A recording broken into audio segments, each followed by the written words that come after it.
لوگوں سے عزتیں تلاش کرتے ہو تو وہ کیا تمہیں عزت دیں گے؟ وہ تو کل اچھا کہتے ہیں، پرسوں برا کہنے لگ جاتے ہیں۔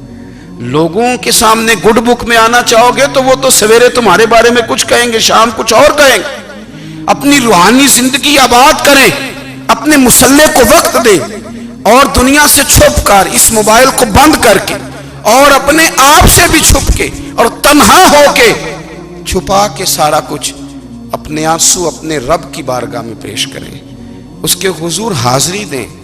سنو نا ترمذی کی حدیث، اور اسے یاد رکھنا، نبی پاک علیہ السلام نے فرمایا اپنے دکھ لوگوں کے سامنے نہ بیان کرنا، سیٹھوں نوابوں کو نہ بتاتے پھرنا، دنیا داروں کے سامنے جا کے نہ رونا کہ میں تکلیف میں ہوں۔ فرمایا اگر دنیا داروں کو دکھ بتاؤ گے رب تمہیں کبھی غنی نہیں کرے گا، اور لوگ ہیں کہ الٹا مذاق اڑائیں گے۔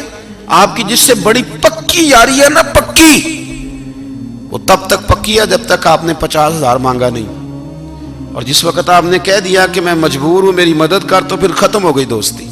لوگوں کی تعلقات آپ کے ساتھ تب تک ہیں جب تک آپ ان سے کوئی ضرورت وابستہ نہیں کرتے۔ کریم محبوب فرمانے لگے بندوں کے سامنے دکھ نہ بیان کرنا، اللہ تجھے کبھی غنی نہیں کرے گا۔ تو اپنے دکھ اپنے رب کو بتا، تو دعائیں مانگ، تو اس کی بارگاہ میں حاضر ہو، تو اس کے حضور عرض کر۔ فرمایا اپنے دکھ اپنے رب کو بتا، وہ جلدی کرے یا دیر سے کرے تجھے ساری دنیا سے بے نیاز کر دے گا، تجھے کسی کا محتاج نہیں رہنے دے گا۔ اپنے مسلح کو، اپنی دعاؤں، ایک بزرگ فرماتے ہیں میں نے دعا مانگنے کا طریقہ اپنی بیوی سے سیکھا۔ دعا مانگنے کا طریقہ اپنی، سیکھنے والے تو اپنے بچوں سے بھی سیکھ لیتے ہیں، سیکھنے والے تو ہر ایک سے سیکھتے ہیں۔ وہ کہتے ہیں میں نے دعا مانگنے کا سلیقہ اپنی بیوی سے سیکھا ہے۔ حضرت وہ کس طرح؟ فرمانے لگے میری بیوی نے نا مجھے کوئی کام بتایا، کچھ پیسوں کی ضرورت کے لیے کہا، تو میں نے اسے کہا کہ بھئی ابھی میرے پاس نہیں ہے، کچھ دنوں میں آتے ہیں تو میں دے دوں گا۔ عورتوں کی عادت ہوتی ہے وہ بار بار یاد کراتی ہیں، 2-4 دنوں کے بعد پھر اس نے کہا حضرت وہ میں نے کہا تھا کچھ پیسے، میں نے اسے کہا کہ ابھی میرے پاس نہیں ہے، کچھ دنوں میں ملتے ہیں تو میں تمہیں دے دوں گا۔ اس نے کچھ دنوں کے بعد پھر کہا حضور وہ میں نے کچھ پیسے کہے تھے۔ فرماتے میں نے ڈانٹ دیا، میں نے کہا کہ کیا تو روز مجھے شرمندہ کرتی ہے، کہا نا میرے پاس نہیں ہے، ہوں گے تو دے دوں گا، تو روز یاد کراتی ہے۔ فرماتے ہیں اس نے پہلے تو میری ڈانٹ کو سہا، پھر میرے سخت جملوں نے اس کی آنکھوں میں آنسو پیدا کر دیے، پھر اس نے اپنے آنچل میں اپنے اس دکھ کو سمیٹا، اور پھر اس نے ایک جملہ کہا تو میں رو پڑا، اور مجھے اپنے رب سے مانگنے کا طریقہ آ گیا۔ مجھے کہنے لگی حضرت جی آپ نے ڈانٹ دیا میں نے سہ لیا، پر آپ ہی میرے شوہر ہیں، بتائیں نا آپ سے نہ کہوں تو میں کس سے جا کے کہوں۔ فرماتے ہیں میں رو پڑا، اور میں کھل کے رویا، اور میں تڑپ کے رویا، اور پھر میری سسکیاں بند گئیں۔ تو مجھے کہنے لگی آپ کو کیا ہوا؟ میں نے کہا مجھے بھی دعا مانگنی آ گئی ہے۔ جب میں اسے کہوں گا نا اللہ تو ہی میرا رب ہے، میں تجھ سے نہ کہوں تو میں کس سے جا کے کہوں؟ میں کیوں کسی بندے سے سوال کروں؟ میں کیوں کسی دنیا دار سے کہوں؟ میں تیرے بندوں کا، نیک بندوں کا وسیلہ لے کے، تیرے محبوب کی غلامی لے کے تیری بارگاہ میں آئیں، تجھ سے نہ مانگوں تو کس سے مانگوں؟ سمجھ آ گئی ہے؟ جب میں اس رنگ میں مانگوں گا تو پھر رب میرے اوپر بڑا ہی فضل فرمائے گا، وہ میرے اوپر بڑی رحمت کرے گا، وہ میرے لیے آسانیاں کرے گا۔ عزیز دوستو ہم اس طرح کرنے لگ گئے ہیں کہ ہم نے نا اپنے تعلقات پر اعتماد کرنا شروع کر دیا ہے۔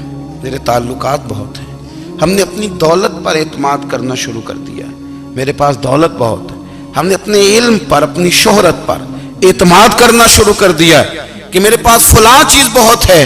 یاد رکھنا جب بے نیاز اپنی صفت بے نیازی دکھاتا ہے تو بڑی بڑی دولتوں والے مجبور نظر آتے ہیں۔ بھائیو جب انسان کا رشتہ اپنے مالک کے ساتھ ہوتا ہے پھر تو غم بھی کچھ نہیں کہتے، پریشانیاں بھی کچھ نہیں کہتی، پھر تو زندگی صبر والی، پھر تو زندگی توکل والی، پھر تو زندگی بھروسے والی، پھر انسان اپنے آپ کو رسوا نہیں کرتا، دنیا داروں سے امیدیں اس کی ختم ہو جاتی، امیدیں اللہ رسول سے لگا لیتا ہے، مضبوط ہو جاتا ہے، مضبوط، طاقتور ہو جاتا ہے، خوددار ہو جاتا ہے، باوقار باعزت ہو جاتا ہے۔ حضرت بہلول دانا رحمت اللہ علیہ بیٹھے تھے تو ہارون رشید حج کر کے آ رہا تھا، تو رستے میں حضرت شیخ سے ملاقات ہو گئی تو السلام علیکم کے بعد کہنے لگا حضور کوئی حکم ہو تو بتائیے گا. تو حضرت بہلول دانا فرمانے لگے تیرا رب کون ہے؟ اس نے کہا اللہ. تو فرمایا میرا کون ہے؟ کہا اللہ. فرمانے لگے تو بڑا ہی بیوقوف ہے، کیا تو یہ سمجھتا ہے کہ رب ہارون رشید کو تو دے گا اور بہلول دانا کو بھول جائے گا؟ تیرا بھی وہی رب ہے، میرا بھی وہی رب ہے. اس نے اگر تجھے دے کے آزمایا ہے تو ہو سکتا ہے مجھے نہ دے کے آزما رہا ہو. جب اس کی حکمت کے تقاضے ہوں گے تو عطا کرے گا اور دے گا. تو جا اپنا کام کر. بھائی اپنی روحانی زندگی، اپنی عبادات، اپنے وظائف، اپنے روزمرہ کے معاملات، اپنی دعائیں، اپنا استغفار. دیکھو کوئی مشکل کام تو نہیں 2 رکوع ہیں سورہ واقعہ کہ اگر رات کو پڑھ لی جائے تو. میں کس طرح یہ بات بیان کروں کہ تعویذ بانٹنا آسان ہے اور وظیفہ بتانا مشکل ہے. سارا دن تعویذ بانٹیں تو لوگ لینے کو تیار ہیں، اور اگر آپ وظیفہ بتائیں تو کہتے ہیں تو مشکل کام ہے. او خدا کے بندے، اگر آپ کا تعلق قرآن پاک کے ساتھ مضبوط ہو، قرآن پاک کے ساتھ اگر آپ کا رشتہ ہو، لوگ سفارشیں ڈھونڈتے ہیں نا دنیا میں، کوئی تعلق مل جائے تو میرا کام ہو جائے. دنیا میں اتنا مشکل معاملہ ہے، آخرت میں مجھے بتائیے گا کتنا مشکل معاملہ ہوگا. میرے نبی پاک صلی اللہ تعالی علیہ وسلم نے فرمایا جو لوگ سورہ ملک پڑھا کرتے تھے نا، سورہ ملک، یہ سورت ملک قیامت میں ان کی سفارش کرے گی اور اس طرح کرے گی کہ کہے گی اے اللہ یہاں اس بندے کو جنت میں داخل کر دے یا مجھے قرآن پاک سے علیحدہ کر دے. تو رب فرمائے گا جا اس کا دامن تھام کے اسے جنت تک پہنچایا. آپ بات کو سمجھیں، جب آپ کے تعلقات اپنے معاملات کے ساتھ مضبوط ہوں گے، یہ نبی کریم نے وعدہ کیا ہے کہ تو سورت واقعہ پڑھ تیرے گھر میں فاقہ نہیں آئے گا. حضرت عبداللہ ابن مسعود رضی اللہ تعالیٰ عنہ بیمار تھے تو حضرت عثمان غنی رضی اللہ تعالیٰ عنہ تیمارداری کے لیے تشریف لے گئے اور جا کر کے کہا کہ آپ بڑے بیمار ہیں، آپ کی بیٹیاں زیادہ ہیں، میں چاہتا ہوں کہ خزانے میں سے کچھ مدد کروں. تو سیدنا عبداللہ ابن مسعود رضی اللہ تعالیٰ عنہ اٹھ کے بیٹھ گئے اور کہنے لگے امیر المومنین، اللہ آپ کو میری طرف سے، میری بیٹیوں کی طرف سے بہتر صلہ دے. میری بیٹیوں کو کسی خزانے کی ضرورت نہیں، میں نے انہیں خزانہ دے دیا ہے. کہا جناب آپ نے کون سا خزانہ دیا ہے؟ میں آپ کے مالی معاملات کو جانتا ہوں. تو فرمانے لگے امیر المومنین، میرے نبی کریم نے فرمایا ہے جو سورت واقعہ پڑھے اسے کبھی فاقہ نہیں آتا. میں نے بیٹیوں کو یاد کرا دی ہے، یہ خزانہ میں نے انہیں دے دیا ہے. وہ سارے والدین سنیں جو بیٹیوں کے لیے پریشان رہتے ہیں. حضرت عبداللہ ابن مسعود نصیحت کر رہے ہیں، فرمانے لگے میں نے سورت واقعہ یاد بھی کرا دی ہے، پڑھنے کی عادت بھی ڈال دی ہے. حضور نے فرمایا ہے جو سورت واقعہ پڑھے اسے فاقہ نہیں آتا.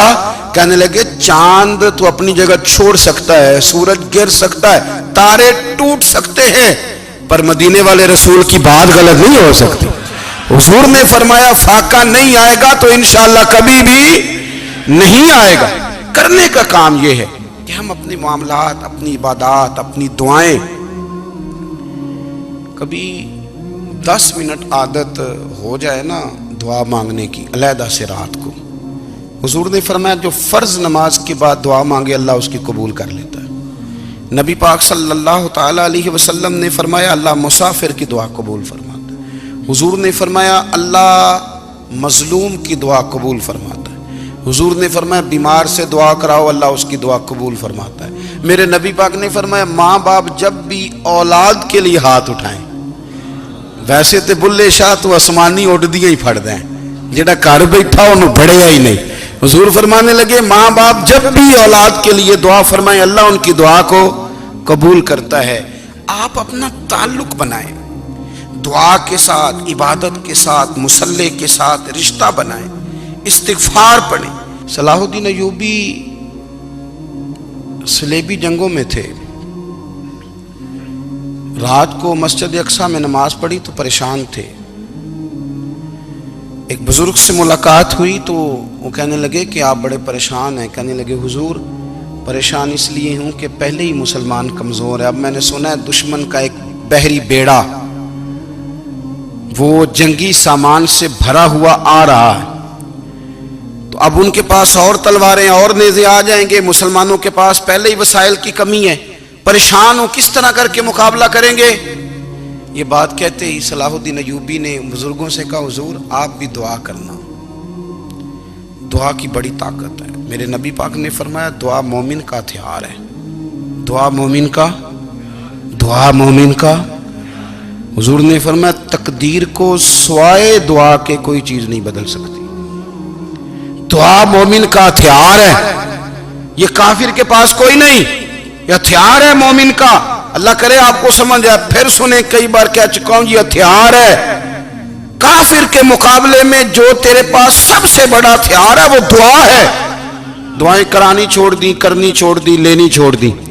حضرت سیدنا انس بن مالک رضی اللہ تعالیٰ عنہ فرمایا کرتے تھے میں نے وہ رنگ دیکھا ہے جب حضور دعا مانگتے تھے اور حضور کی مقدس آنکھوں میں آنسو بھی ساتھ ہی بہا کرتے تھے. میں نے وہ انداز دیکھا ہے. تو صلاح الدین ایوبی بزرگ سے کہنے لگے آپ بھی دعا کیجیے، اور خود رونے لگے اور سر سجدے میں رکھ کے رونے لگے اور عشاء سے لے کر فجر تک روئے، خوب روئے. صبح وہ بزرگ آئے تو صلاح الدین ایوبی کا خوبصورت اور ہنستا ہوا چہرہ دیکھا. کہنے لگے آپ بڑے خوش ہیں، رات تو میں نے بڑے روتے ہوئے دیکھا تھا. تو کہنے لگے حضور وہ جو بحری بیڑا آ رہا تھا نا وہ پانی میں ڈوب گیا ہے، اب وہ نہیں آ رہا. ابھی خبر آئی ہے تو میں بڑا خوش ہوں. بزرگ کہنے لگے اٹھ سینے سے لگ اور سن ایک بات، وہ بحری بیڑا پانی میں نہیں ڈوبا، وہ تیرے آنسوؤں میں ڈوب گیا ہے.